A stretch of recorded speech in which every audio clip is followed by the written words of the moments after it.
The anniversary of Hiroshima is commemorated every year in Newport by the laying of flowers on the lake and Tredegar House to remember that calamity and to rededicate ourselves to the cause of peace. The sunset glow, Hiroshima as if still burning. Still being alive seems to be a sin for me on Hiroshima Day. Those are feelings that I'm sure we can understand and agree with. One of the most important things I did was to meet Mordecai Vanunu, and I was very privileged to meet Mordecai Vanunu.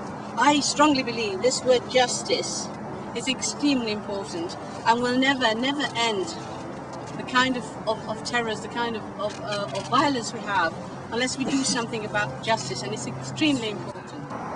When broken, I hear the last post for young men lying in fields of red flowers. I want to cry out, who will lay a fresh wreath for the children we've killed, the families we crushed? What candles for them? No bugles or drums, only silence and shame. Are no longer with us on occasions like this.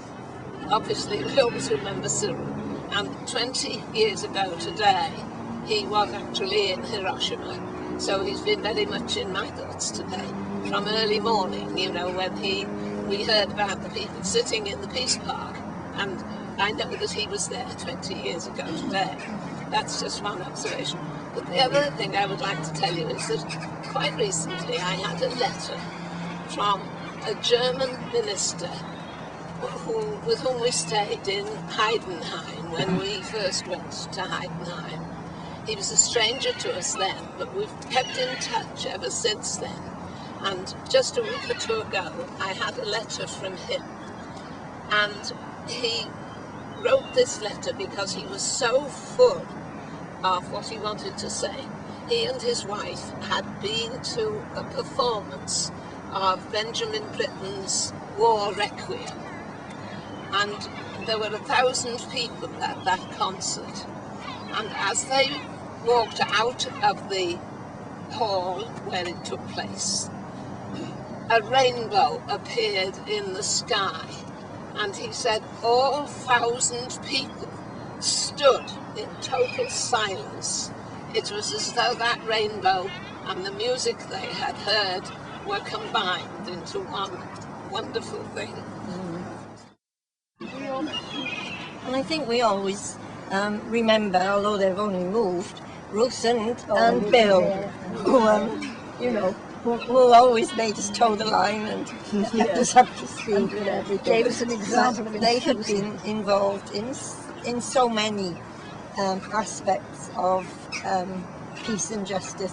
And Ruth herself didn't tell me, but I read it somewhere, that when she was living in London, it was the time of the Vietnam War, and every Tuesday she demonstrated outside the American embassy. She and I think we put other people in. It was a regular date. Greetings from some very good, recently made friends from Zimbabwe, and the leader encouraging everyone to put a smile on the face of somebody else. It has taken them to come from halfway across the world to tell us that. So let us all endeavour to put a smile on the face of the person next to us.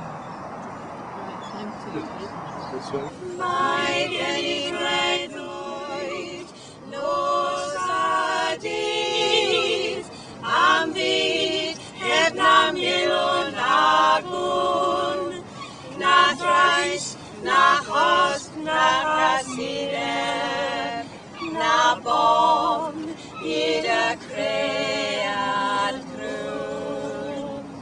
Mae gen I freuddwyd, na falabyd, a dawgwerin a gwedydd fan rhys, o ornes, tlodi a